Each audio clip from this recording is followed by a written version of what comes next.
Any chance I get to wear a suit, I'm in for that. Not a bow tie. Fuck a bow tie. Hey guys, David here. I am back. I know that there was a significant drop in videos lately. I've been sick. I don't know what I got. It was some kind of viral infection or whatever. All I know is that all I did was just give me a fever that was like a running fever for like 4 or 5 days.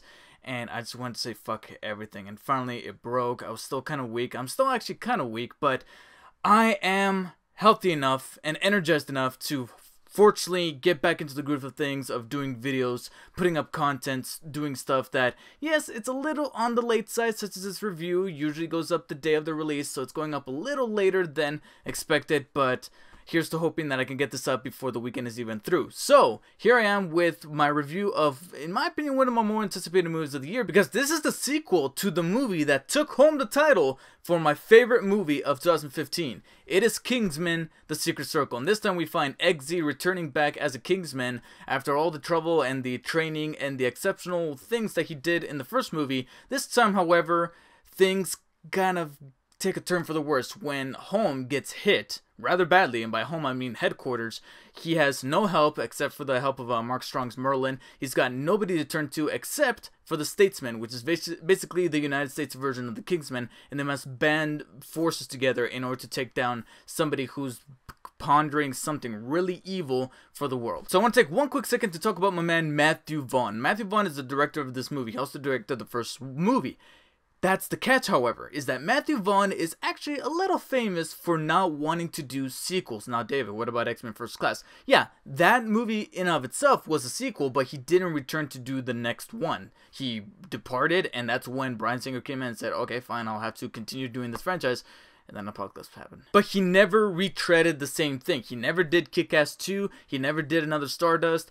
He never has a thing for sequels unless the story is correct. So that's why I was looking forward to Kingsman's Golden Circle, is because even though I did walk out of that first movie thinking that, yeah, there was going to be a sequel at some point, I didn't really have the very strong faith that Matthew Vaughn was going to return, because he normally doesn't do sequels. And more often than not, when it comes to properties or materials such as comic book adaptations, such as Kingsman, especially when you can go very above and beyond with like the gadgets or the villains or the set pieces, I was scared that the movie was going to have a little bit of sequelitis. But then when Matthew Vaughn said, you know what, I'm going to do the second one, I'm like, you know what, there's got to be something there. There's got to be an ounce of originality and very strong material to develop a second film. Yeah, unfortunately, some of my fears were realized that the movie is a bit bloated in some parts. This movie runs at close to 2.5 hours, whereas the first one was just a very clean and straightforward 2 hours. And I think that's kind of emblematic of where the sequel kind of went a little wrong, is that some things are a little padded out to where we don't need every single little thing that happens in this movie, and it could have been a little bit more concise, especially when the movie is being just a little too busy to trying to recapture that magic of the first movie. And sometimes when you try to recapture something, more often than not, it's not going to happen. Your best bet is to just let things kind of fall where they may, try to tell a better story, a much more expansive story, and then maybe along the way you will find yourself a better sequel. But when you try a little too hard, that's more often a recipe for you to end up tripping over your own feet. And Kingsman: The Golden Circle does that a couple of times, where it tries to outdo certain events that happen in the first movie. First of all, it does that kind of generic thing that sequels do, which is to eliminate headquarters, to eliminate home. So now the heroes have nobody to turn to. And more often than not, you can do that rather well. Even as generic as it has been done for sequels, you can do that well in a sequel if treated right. And this movie does it fairly well. It doesn't do it badly. But then you turn over to the Statesmen. And the Statesmen could have been a very fine addition. Many people rolled their eyes when they saw that in the trailer. I was actually genuinely excited, especially when you attach the cast that you saw within the trailer. Halle Berry, Channing Tatum, Jeff Bridges, Viper. I can't remember the actor's name, I feel terrible, but Viper from Game of Thrones with his good old American accent playing whiskey, you know, he was pretty cool looking with his lasso and everything. So I was excited for their inclusion, and at the end, it just felt like a missed opportunity, especially when you deal with a couple of the Statesmen who literally have 5 minutes of screen time. I don't want to say who and I don't want to say how or when to avoid spoilers, but there's some statesmen here that were given big entrances and were given some proper material within the marketing, and yet they are barely in the fucking movie. And I wanted to see more about them. I wanted to see their gadgets, their backgrounds. I wanted them to be treated like the Kingsmen were in the first movie, and they're just reduced to kind of like a running joke where, hi, look, the statesmen are the ones that are drinking, whereas the British are the ones that dress nice. I wonder what that says about us. You got Poppy. Can't remember her last name, but her main name is Poppy because the movie's not going to let you forget it because of Puppyland. And she's played by Julianne Moore. She's our main villain here in this movie. And even though you could make the fair argument that she doesn't have as much development as Samuel L. Jackson's character from the first movie, he was much more compelling and fun to watch. Whereas Julianne Moore, she was just doing the by-the-numbers supervillain thing, and even her plans and the way that she kind of comes about the whole thing, I was kind of scratching my head thinking, didn't we kind of do this in the first movie? And then I remembered, yeah, we did. Like, the way the climax pans out feels almost identical to the way that the climax in the first movie pans out. And, you know, some people might look at that and be like, oh, David, you're nitpicking. But again, this kind of goes back to something that I mentioned in a recent video where I was talking about the more of the same argument, where I want my sequels to be better. I want them to branch out and expand and try to be different. Not humongously different where you're almost a completely different genre, but I want you to kind of toy with the own universe that you played with.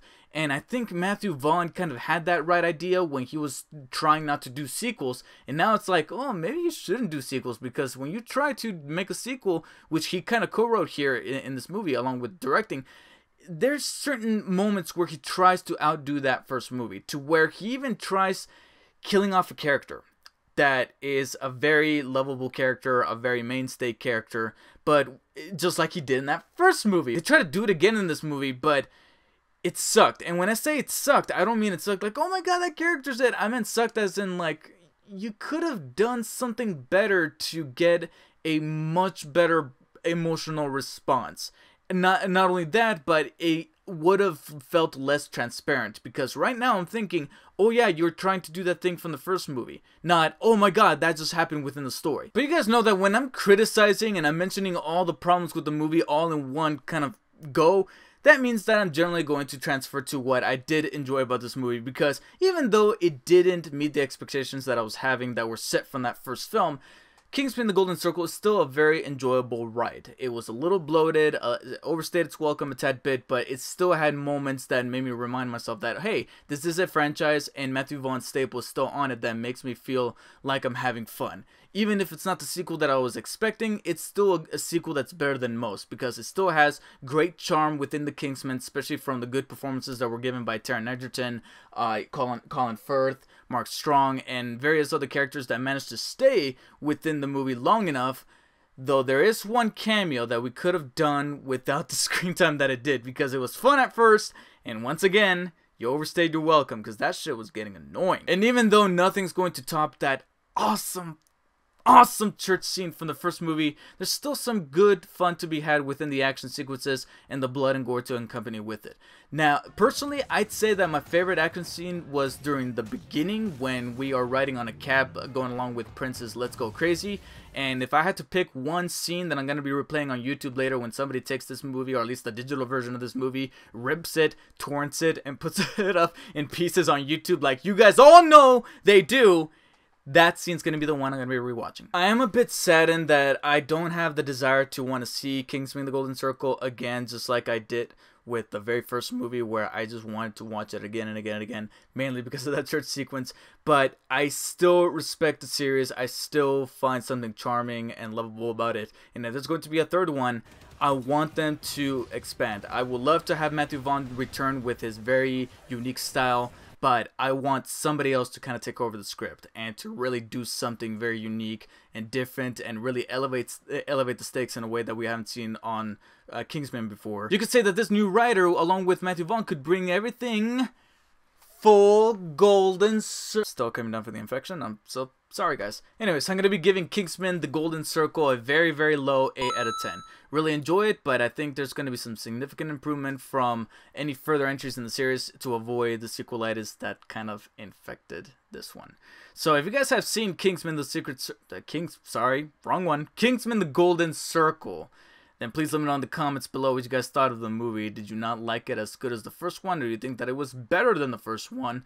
Or do you think that they are kind of on par? You don't know which one to really pick or put over the other. Please let me know in the comments. Keep it spoiler free because I managed to keep this review spoiler free. So I don't think we really need to kind of touch bases there, but feel free to let me know all of your guys' spoilery details through contacts by hitting me up on Twitter and on Instagram at DarkSpiderDavid. And of course, to many of you guys who managed to subscribe during the time that I was absent, thank you guys so much. I really appreciate it. You can continue to show appreciation and love by hitting the like button, the share button, and commenting with all of you guys' feedback, and just to continue to watch. And if you're brand new, managed to watch this video from somewhere external, then feel free to hit the subscribe button below to stay tuned for future content.